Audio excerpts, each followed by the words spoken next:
எல்லாத்துக்கும் வணக்கம். இன்னைக்கு நமக்கு உணவு கொடுக்க வந்திருக்கிறவங்க சீனிவாசன் ஜெயந்தி தம்பதியோட பொண்ணு ஹேமாஸ்ரீ. அவங்களுக்கு இன்னைக்கு பிறந்த நாள். நமது பாச மரக்கட்டளை பாச முதியோர் சார்பாக திரு ஜெயந்தி அவர்களுக்கு இனிய பிறந்த நாள் நல்வாழ்த்துக்கள். வாழ்க்கையில எல்லா செல்வம் பெற்று நீடூழி வாழ நாம இறைவன்ட்ட ஒரு பிரார்த்தனை வச்சுக்கணும்.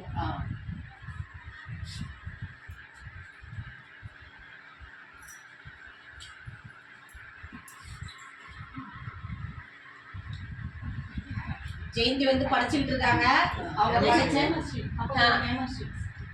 ஹேமாஸ்ரீ வந்து படிச்சுக்கிட்டு இருக்காங்க. அவங்க வந்து படிச்சு நல்ல வேலைக்கு போய் வாழ்க்கையில எல்லா இடத்துலயும் ஜெயிச்சு நிக்கணும். ஏன்னா பயந்த மாதிரி இருக்கீங்க, என்னன்னு தெரியல. அப்படியா இல்ல வாய் பேசுவீங்களா? நல்லா காலேஜ்ல மட்டும்தான் பேசுவீங்களோ? வீட்டுல பேச மாட்டீங்களா? இங்க வாங்க, பாட்டி தாத்தாக்கெல்லாம் பேசுனீங்கன்னா தைரியம் தானா அவங்க.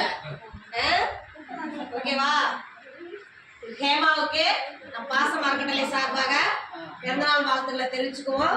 அவங்க குடும்பம், தொழில், வாழ்க்கையில் எல்லா செல்வம் பெற்று நீடூழி வாழணும்னு எங்க பாச மரக்கட்டளை பாச முதியோர் சார்பாக வாழ்த்துக்களையும் நன்றிகளையும் தெரிவிச்சுக்கிறோம். வாழ்க வளமுடன். சப்பாத்தி ஒன்று, குழம்பு வந்து சட்னி கொஞ்சம் அவங்களே சொல்லுவாங்க, அதுக்கு இந்த மாதிரி கொடுங்க. அவங்க கேட்கறது மாதிரி கவனிச்சு கொடுங்க. 2 கரண்டி குழம்பு ஊற்று சாமி, 1 கரண்டி சட்னி. சட்னி கம்மியாக ஊற்று, நைட்டில் கொடுக்க மாட்டோம், ஏன்னா கொஞ்சமாக ஆட்டிட்டோம். அது உங்களுக்கு ஒருத்தருக்கு போய் மாத்திரை சாப்பிடணும் நெஞ்சு அப்படியே தட்டை பிடிச்சாங்க. தட்டை பிடிங்க.